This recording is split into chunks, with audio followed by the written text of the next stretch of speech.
Alhamdulillah, wassalatu wassalamu ala rasulillah. Ketemu lagi pemirsa di lanjutan masalah manajemen rumah tangga. Dan kita masih membahas tentang hak dan kewajiban. Serta pada hari ini insya Allah kita akan melanjutkan tentang hak istri yang ketiga yang merupakan kewajiban suami. Tepatnya yang ketiga ini adalah memberikan nafkah. Dan nafkah ini lebih tepatnya adalah kebutuhan dasar rumah yang dibutuhkan oleh istri, anak, dan juga tentu diri pribadi dari si suami.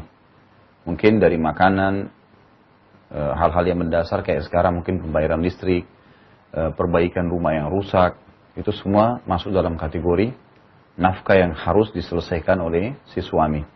Dan ini Nabi kita Muhammad SAW menjanjikan pahala yang sangat besar bagi orang yang atau bagi suami yang menjalankan nafkah ini. Sebagaimana sabda beliau dalam hadis sahih riwayat Imam Muslim, dinar yang engkau infakkan di jalan Allah, dinar yang engkau infakkan untuk pembebasan budak, dinar yang engkau infakkan untuk fakir miskin, dan dinar yang engkau infakkan untuk keluargamu, istri dan anak-anak, jauh lebih besar pahalanya.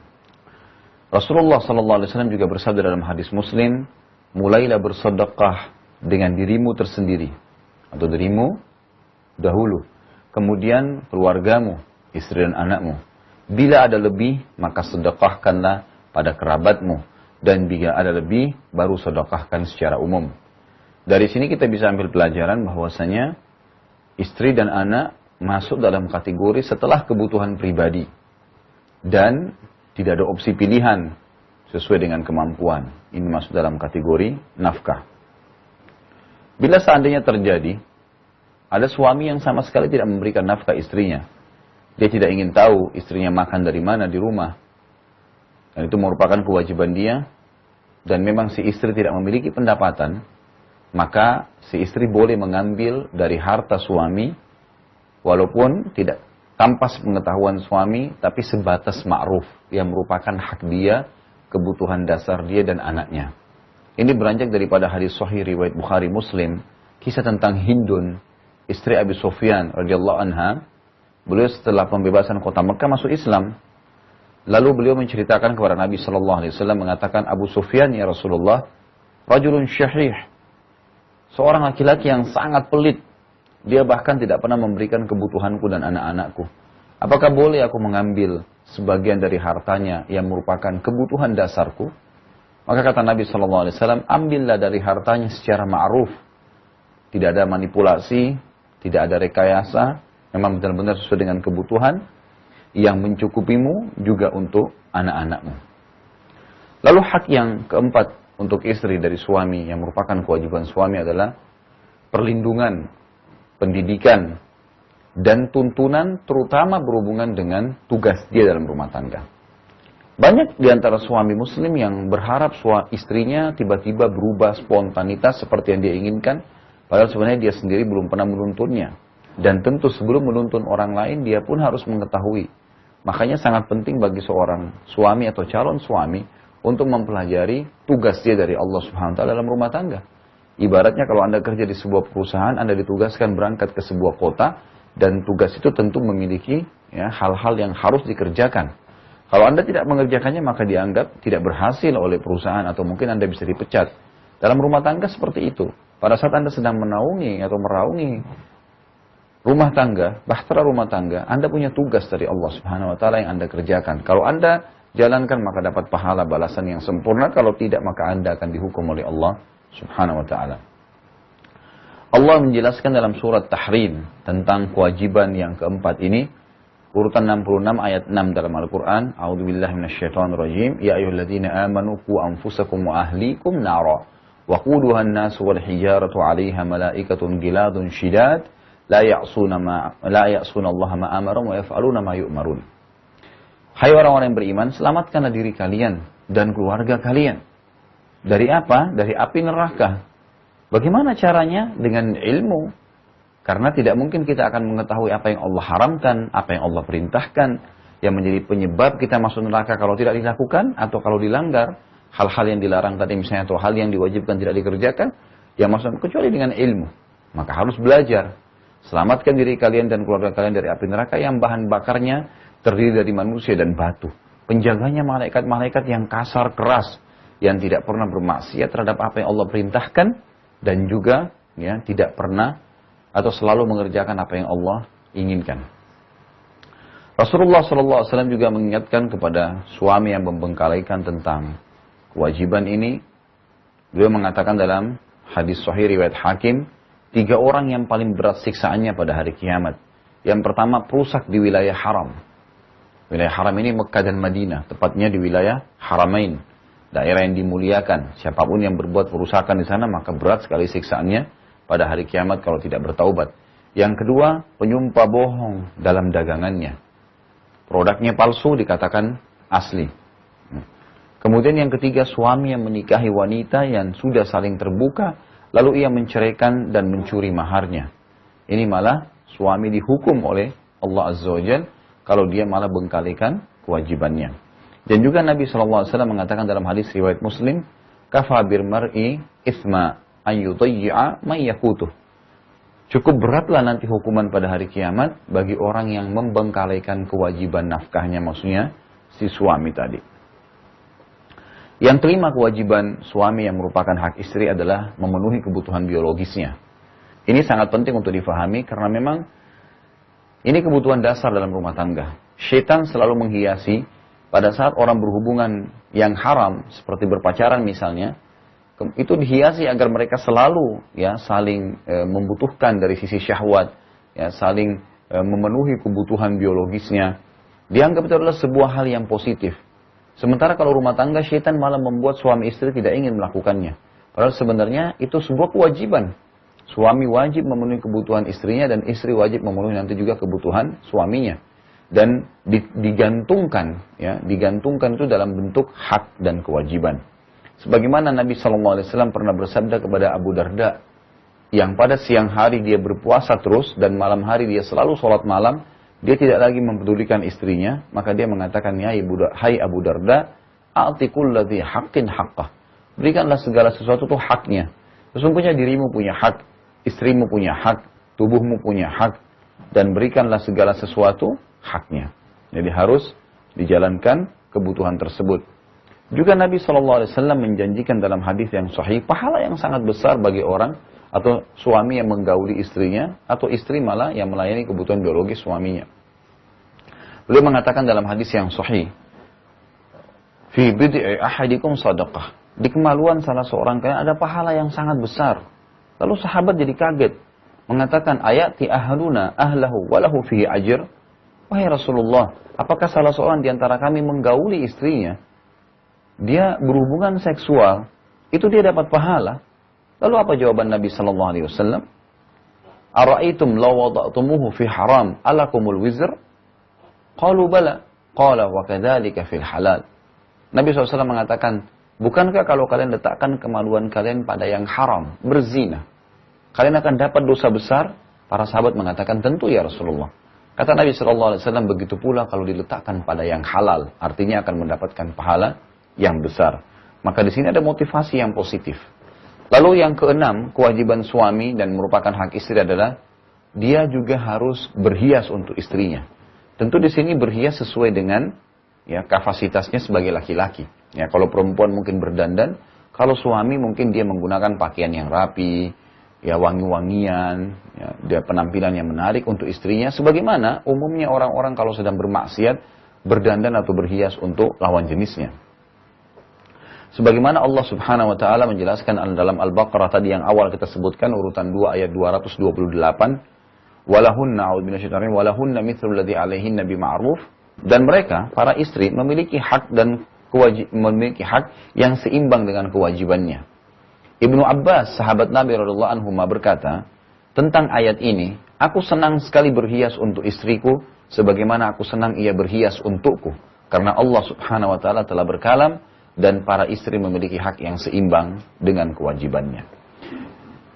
Ada mutiara yang paling luar biasa atau sangat luar biasa yang harus difahami oleh calon suami. Yang pertama adalah hadis Nabi SAW yang berbunyi, wanita dinikahi karena 4 hal. Hartanya, nasab keturunannya, kecantikannya dan agamanya. Dan dahulukanlah agamanya, maka aman tanganmu. Atau artinya kamu akan bahagia. Artinya di sini umumnya laki-laki menikahi wanita karena masalah itu.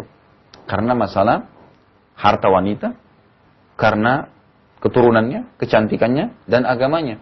Kata Nabi SAW, kalian pilihlah dari 4 ini, dahulukanlah agamanya. Maka pasti tanganmu akan aman. Karena seorang mukminah, kalau dijadikan sebagai istri, dia akan menjaga kehormatannya. Juga Nabi SAW mengatakan dalam hadis Bukhari, wanita yang kharma itu tidak ada pemisah tengah hidungnya. Jadi lubang hidungnya satu, dan itu sangat jelek sekali pemandangannya. Kata Nabi SAW, wanita yang kharma dan seorang budak yang berkulit hitam tapi beragama jauh lebih baik.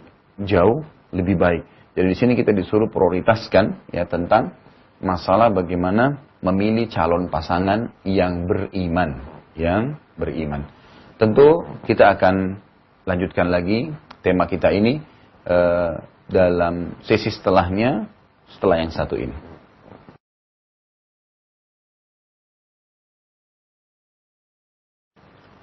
Pemirsa rahimani rahimakumullah. Kita masuk sekarang kepada kewajiban si istri yang merupakan hak suami. Tentu ada unsur timbal balik. Kalau kewajiban pertama dari istri adalah ketaatan dan mencari ridha suaminya, selama itu tidak melanggar hukum Allah. Renungilah wahai saudaraku muslimah, bagi anda yang mengikuti acara kita ini atau melihatnya atau mungkin mendengarkan satu waktu hadis ini, renungilah baik-baik hadis yang akan kita bacakan.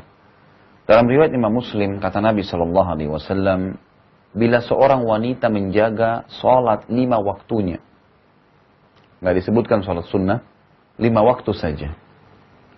Berpuasa Ramadan, puasa wajib, nggak disebutkan juga puasa sunnah. Dan mentaati suaminya pada hal yang ma'ruf, tidak melanggar hukum Allah. Apapun yang suami perintahkan lalu dikerjakan oleh istri karena tidak melanggar hukum Allah, sebagai bentuk ketaatan kepada Allah, maka bila dia meninggal dunia si istri, dipastikan dia akan masuk dari salah satu 8 pintu surga yang mana dia ingin pilih. Subhanallah, hadis ini memberikan gambaran yang luar biasa. Seorang laki-laki kalau ingin masuk surga, itu membutuhkan jihad di jalan Allah, membutuhkan ibadah yang sangat banyak. Tapi seorang muslimah digantungkan oleh Nabi SAW hanya dengan 3 perbuatan dasar. Jaga sholat 5 waktu, tanpa disebutkan sholat sunnahnya. Puasa wajib Ramadan, tidak disebutkan puasa sunnah Senin, Kamis, dan yang lainnya. Serta mentaati suaminya, melayani dengan sebaik-baiknya karena Allah. Maka kalau dia meninggal, dia akan masuk dari 8 pintu surga. Dia boleh pilih yang mana dia inginkan. Hadis sahih riwayat Imam Muslim. Juga dalam hadis yang lain, yang hadis sahih, Nabi SAW mengatakan, semua istri yang taat pada suaminya, maka seluruh burung-burung dan seluruh makhluk yang ada di air, seluruh makhluk yang ada di air, bahkan para malaikat di langit, juga matahari dan bulan, memohon ampun untuknya, selama ia masih dalam keridhaan suaminya. Dan tidak ada seorang istri pun yang durhaka pada suaminya, maka ia akan dilaknat, atau kecuali dia akan dilaknat oleh para malaikat dan seluruh manusia. Tidak ada seorang istri pun yang memalingkan wajahnya dari suaminya, kecuali ia telah dapat murka Allah sampai ia membuat suaminya tersenyum atau tertawa. Dan membuatnya ridho. Setiap istri yang keluar dari rumah suaminya tanpa izin dari suaminya, maka akan dilaknat oleh malaikat sampai ia pulang. Jadi hadis ini memberikan gambaran fadilah yang sangat besar bagi istri yang patuh dengan suaminya. Seluruh makhluk, seluruh burung, seluruh hewan di lautan, malaikat, bulan, bintang-bintang, semuanya beristighfar untuknya selama dia dalam keridhaan suaminya. Ini sebuah fadilah yang sangat besar. Tinggal melayani suami, menjunjung tinggi martabat suami, maka insya Allah akan mendapatkan fadilah yang sangat besar. Juga kata Nabi SAW, ada 4 wanita penghuni neraka dan ada 4 wanita penghuni surga. Kalau 4 wanita penghuni surga, yang pertama adalah istri yang menjaga kehormatannya dan sangat patuh dengan suaminya karena Allah. Artinya, selama tidak melanggar hukum Allah, dia akan mematuhi suaminya. Yang kedua penghuni surga adalah istri yang banyak melahirkan. Di sini pointernya, berarti seorang muslimah dianjurkan memperbanyak keturunan. Dan setiap kali melahirkan dia akan mendapatkan pahala yang sangat besar. Istri yang banyak melahirkan dan sangat sabar, serta selalu puas dengan pemberian suaminya walaupun sedikit. Yang ketiga, wanita penghuni surga, istri yang pemalu. Bila suaminya sedang tidak di rumah, ia menjaga kehormatannya, tidak berselingkuh. Dan harta suaminya yang merupakan amanah dijaga. Juga bila suaminya pulang, ia senantiasa menjaga lisannya agar tidak menyakiti suaminya. Yang keempat, istri yang saat suaminya meninggal dunia, sementara dia masih memiliki anak-anak yang masih kecil, maka ia menahan diri untuk tidak nikah lagi. Lalu ia mendidik dan membesarkan anak-anak suaminya karena khawatir mereka terbengkalai. Inilah 4 istri yang merupakan penghuni surga. Kita dengarkan selanjutnya 4 istri penghuni neraka. Yang pertama adalah istri yang lisannya tajam, senantiasa mencaci dan menyalahkan suaminya. Bila suaminya gaib, tidak sedang di rumah, maka ia berkhianat, selingkuh.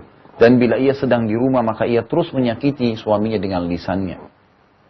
Yang kedua, wanita penghuni neraka adalah istri yang membebani suaminya apa yang di luar kemampuannya.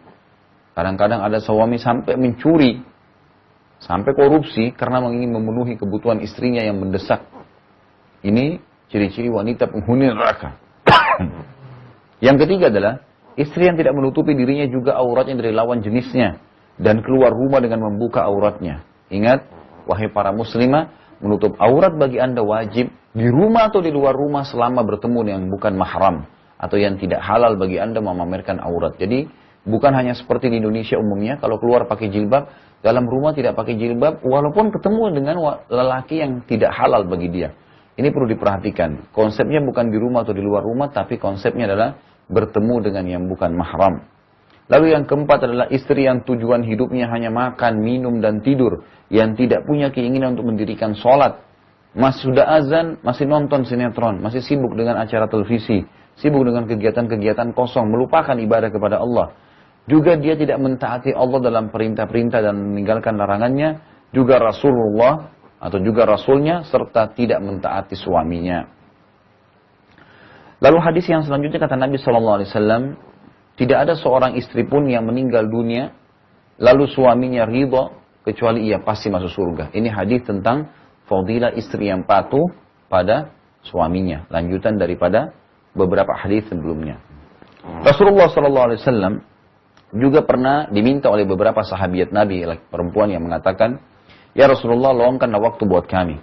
Maka Rasulullah SAW pun mengaturkan waktu buat para wanita muslimah pada saat itu, para sahabiat. Lalu Nabi SAW diantara sabda beliau adalah, aku diperlihatkan di neraka, paling banyak penghuninya adalah kalian. Lalu seorang sahabat berkata, ya Rasulullah, kenapa kami yang paling banyak di neraka, kaum wanita? Lalu kata Nabi SAW, karena kalian memungkiri kebaikan suami. Saya kadang-kadang memberikan contoh para pemirsa rahimani rahimakumullah, bila Anda, terutama wahai muslimah, bila Anda sedang berjalan di jalan raya, kemudian tiba-tiba hujan lebat, lalu Anda bernaung di depan rumah seseorang. Pada saat pemilik rumah melihat Anda, memanggil Anda untuk datang duduk di terasnya. Hanya disambut, nunggu di teras agar tidak basah kuyup kena hujan. Tidak dihidangkan apa-apa, hanya bernaung saja. Kira-kira, kalau selesai hujan Anda pamit pergi, apa yang akan Anda katakan tentang pemilik rumah tersebut? Tentu Anda akan mengatakan setiap lewat rumah itu, saya tidak bisa lupa orang ini. Dia dulu menaungi saya dari basah kuyup hujan. Apalagi kalau pemilik rumah menghidangkan teh yang hangat, pisang goreng, atau makanan umumnya. Kira-kira akan seperti apa penilaian Anda terhadap pemilik rumah tersebut? Padahal Anda cuma menunggu mungkin setengah jam atau 1 jam sampai hujan reda. Anda akan tenang sepanjang hidup Anda. Kenapa banyak di antara Anda yang menjadi istri melupakan kebaikan suami yang telah menyiapkan tempat tinggal? Ada yang sudah tinggal 10 tahun, 20 tahun di bawah naungan rumah walaupun kontrakan. Hasil jeripaya suaminya tidak dinilai oleh dia. Padahal sebenarnya, ya tadi orang yang hanya setengah jam saja sudah tidak dilupakan seumur hidup. Bagaimana dengan suami yang menaungi sampai puluhan tahun? Ini sebuah hal yang mesti disadari oleh setiap muslimah. Makanya Nabi SAW mengatakan, karena kalian memungkiri kebaikan suami kalian. Sampai-sampai salah seorang di antara kalian berkata kepada suaminya, bila ada kesalahan satu saya dari suaminya, saya tidak pernah melihat kebaikan darimu selamanya. Selanjutnya, Nabi SAW mengingatkan juga setiap muslimah, Allah tidak akan melihat seorang istri yang tidak berterima kasih pada suaminya, padahal ia butuh dengan suaminya. Juga Nabi SAW mengatakan dalam hadis yang lain, 3 golongan yang tidak akan diterima sholat darinya. Tidak akan diterima sholat darinya. Juga amalan-amalannya tidak akan diangkat ke langit. Seorang budak yang lari dari tuannya sampai ia kembali. Seorang istri yang suaminya marah padanya sampai suami itu ridho padanya. Dan orang yang mabuk sampai ia sadar. Jadi saksi bahasan kita adalah seorang istri yang suaminya marah padanya justru karena tidak atau telah membuat sampai ia membuat suaminya ridho dengannya. Ada seorang sahabiat, bibi daripada Husain bin Muhsin, berkata kepada suaminya, hati-hatilah pada saat dia menceritakan aib-aib suaminya, hati-hatilah karena suamimu adalah surga atau nerakamu. Aisyah juga berkata dalam hadis yang lain, wahai sekalian wanita, bila kalian tahu hakikat hak suami kalian terhadap kalian, maka pasti seseorang dari kalian mengambil debu kaki suaminya dan meletakkan pada pipinya. Nabi SAW juga mengingatkan dalam hadis yang lain, wanita dari kalian yang menjadi penghuni surga ialah yang penuh dengan kasih sayang, yang bila ia disakiti atau menyakiti suaminya, ia mendatangi suami dan ia meletakkan tangannya pada tangan suaminya seraya berkata pada suaminya, aku tidak bisa tidur sampai engkau ridho kepadaku. Lalu kewajiban yang kedua akan kita lanjutkan insya Allah setelah yang satu ini.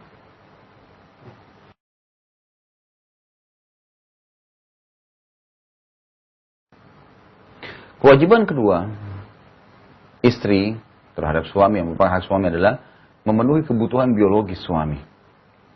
Ini sebagaimana sabda Nabi SAW, bila seseorang suami memanggil istrinya keranjang lalu si istri tidak mendatanginya, maka istri tersebut akan dilaknat malaikat sampai pagi. Ini sangat tegas sekali. Karena memang umumnya Allah Azza wa Jalla lebih mengetahui tentang bagaimana karakter laki-laki dan karakter perempuan. Kalau Anda mengatakan sebagai muslimah, kenapa kok kejam sekali ya, tanda kutip, semuanya dilaknat dan dilaknat. Sebenarnya ini adalah resep yang terbaik. Saya yakin kalau setiap muslimah ditanya, apakah Anda ingin suami Anda tergila-gila dengan Anda? Apakah Anda ingin suami Anda sangat mencintai Anda? Jawabannya tentu iya. Maka inilah resep yang paling baik untuk menaklukkan seorang suami atau seorang laki-laki. Berikan dia yang terbaik, penuhi kebutuhan biologisnya, maka semuanya akan terpenuhi biidznillah ta'ala. Sebagaimana sebagian ulama mengatakan, laki-laki kata kuncinya adalah penuhi pandangan matanya dengan penampilan yang menarik, penuhi ya perutnya dengan makanan yang dia sukai, dan penuhi kebutuhan kemaluannya yang bisa menghadang dia dari hal-hal yang haram di luar rumahnya, maka dia akan jadikan istrinya sebagai ratu di matanya. Juga Nabi SAW mengingatkan kepada setiap muslimah, dan ini penting sekali hadisnya, bila seseorang suami memanggil istrinya keranjang sedang istri sedang berada di corong asap rumahnya, maka sebaiknya ia segera datang dan menjawab ya, apa yang sedang dipanggil ya, oleh suaminya tadi. Kemudian Nabi SAW juga mengingatkan kepada setiap muslimah, hati-hati sekali dalam masalah ini. Awal amal yang akan dihisab pada hari kiamat bagi seorang wanita adalah sholat dan hubungannya dengan suaminya. Sebagian ulama hadis mengatakan pelayanan biologisnya. Kemudian kita masuk ke hak yang ketiga bagi suami yang merupakan kewajiban istri adalah tidak beribadah sunnah kecuali dengan izin suaminya. Sebagaimana sabda Nabi SAW, bila aku memerintahkan seseorang sujud, maka aku akan perintahkan istri untuk sujud ya kepada suaminya. Ini menandakan bahwasanya pentingnya seorang suami istri itu untuk mengambil keputusan apapun dengan izin suaminya, apapun sifatnya. Ya, tidak berlaku sebaliknya, tapi ini hanya berlaku bagi istri kepada suaminya. Kata Nabi SAW dalam hadis yang sahih, tidak halal bagi seorang istri yang beriman pada Allah dan hari kiamat berpuasa sementara suaminya sedang ada, kecuali dengan izinnya. Maksudnya adalah puasa sunnah dan bukan puasa wajib. Mungkin suaminya lagi libur hari Senin, ya, lagi libur kantor, mau duduk sama istri di rumah, butuh dilayanin biologisnya, makanannya dan segalanya, maka si istri tidak boleh puasa kecuali sudah izin dengan suaminya. Kalau puasa wajib tidak butuh izin, karena itu kewajiban. Dan tidak boleh istri memasukkan siapapun ke rumah ya, si suami kecuali dengan izin suaminya. Kemudian kita tutup masalah hak dan kewajiban ini bagi setiap muslimah. Anda yang sudah menikah, jadikan ini pegangan untuk anak-anak Anda nantinya. Anda belum menikah, maka renungi ini. Mutiara bagi seorang istri adalah Nabi SAW titipkan pesan, bila telah datang kepada kalian wahai para wanita dan wahai walinya, orang tua laki-lakinya terutama, yang telah kalian ridhoi akhlaknya dan agamanya, maka terimalah lamarannya, nikahkanlah dia. Bila tidak, maka tunggulah kerusakan yang akan terjadi di muka bumi. Ingat, prioritas bagi seorang muslim mencari istri adalah agama, prioritas seorang istri mencari suami adalah agama. Karena agama akan mengontrol seseorang. Baik, kita tutup tema kita semuanya ini menjadi rumah tangga dengan hal yang paling mendasar juga dibutuhkan dalam rumah tangga adalah adab jima atau seksual. Ada hal-hal yang perlu Anda ketahui. Islam sangat peduli dengan hal apapun termasuk kebutuhan biologis ini. Sangat keliru dan saya selalu tekankan jangan pernah belajar masalah seksual dari film-film orang barat. Karena mereka melakukan hal-hal yang dilarang dalam agama Islam. Dan Islam sama sekali tidak pernah membiarkan hal seperti ini begitu saja, justru merincikan dengan sangat besar. Dengarkanlah sabda-sabda Nabi SAW dalam banyak hal tuntunan beliau sebagai panutan kita. Yang pertama, beliau menyuruh kita membaca doa sebelum berhubungan intim.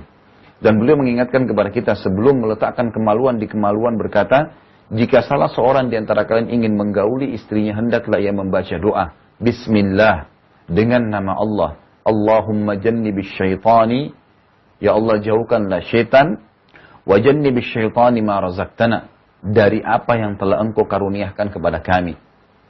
Kata Nabi SAW, bila Allah karuniakan dari hasil hubungan biologis itu, seksual itu, anak istrinya hamil, maka anaknya akan selamat dari syaitan. Atau dalam hadis lain dikatakan, syaitan tidak akan membahayakan anaknya.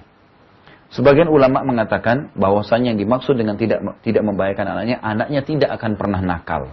Ya, ini jaminan dari Nabi SAW.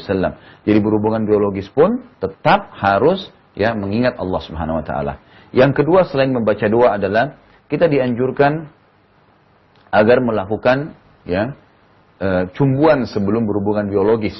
Sebagaimana sabda Nabi SAW dalam hadis yang sahih, bukanlah dari golonganku yang tidak mencumbui pasangannya sebelum bersetubuh. Ya. Juga Aisyah mengatakan dalam hadis Muslim, Rasulullah SAW telah mengisap lidahku. Artinya di sini tidak ada yang aib dalam menjelaskan hukum agama. Kita harus tahu bahwasanya Nabi SAW mencontohkan segala sesuatunya. Dan hukum-hukum seperti ini sampai kepada kita supaya jelas. Bahwasanya Anda tidak butuh panduan dan tuntunan selain dari Nabi SAW. Yang ketiga adalah tidak boleh menggauli istri dari dubur. Dan ini sangat penting sekali.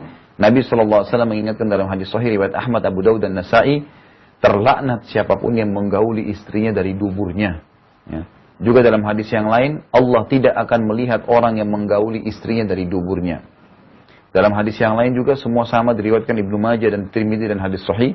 Barang siapa yang menggauli istrinya yang sedang haid atau dari dubur, juga yang mendatangi atau mempercayai dukun.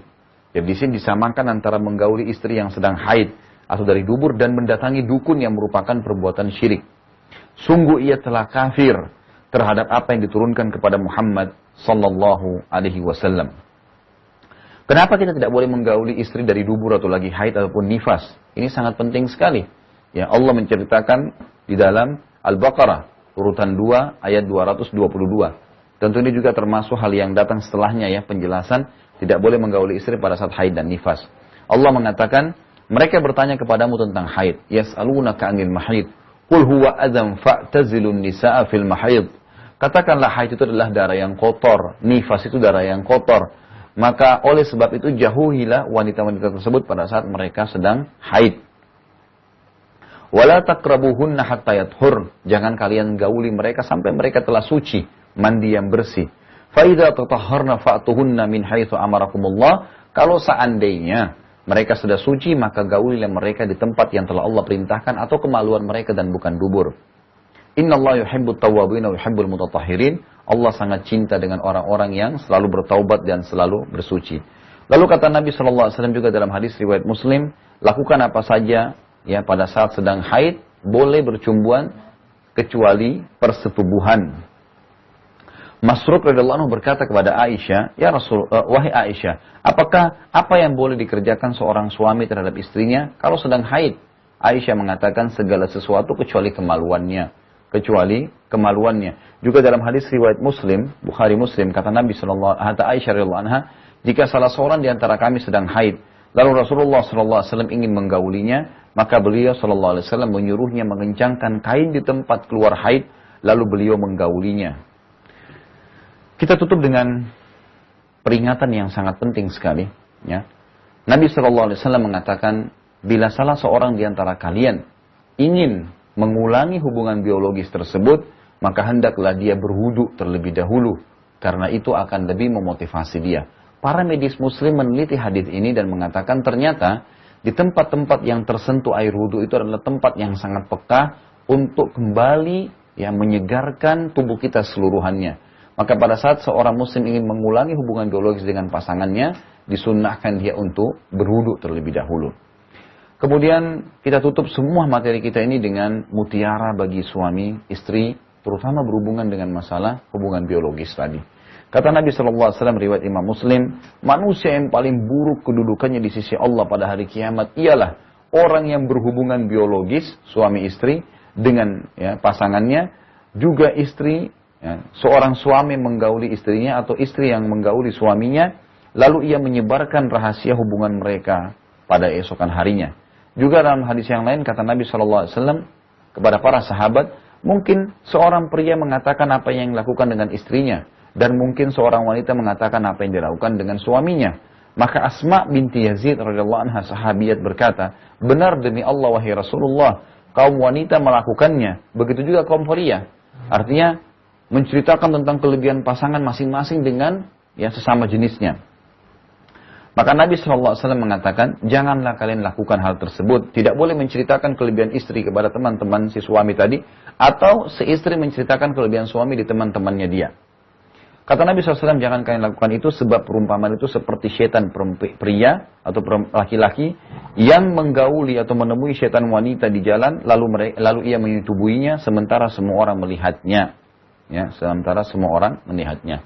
Baik, kita akan tutup materi kita semuanya ini ya, dengan manajemen rumah tangga umumnya dari awal bahasan kita sampai terakhir dengan bagaimana menjadikan rumah tangga yang islami sehingga penuh dengan rahmat Allah subhanahu wa ta'ala. Tentu yang pertama adalah menerapkan syariat Allah dalam kehidupan ya secara keseluruhan. Dan itu dibantu dengan pertama menciptakan lingkungan islami di rumah. Suasana rumah sesuai dengan Islam, ya, sesuai dengan Allah perintahkan, tidak boleh ada patung, ya. Kalau masuk rumah memberikan salam, membiasakan mendengarkan tilawah dalam rumah dan seterusnya.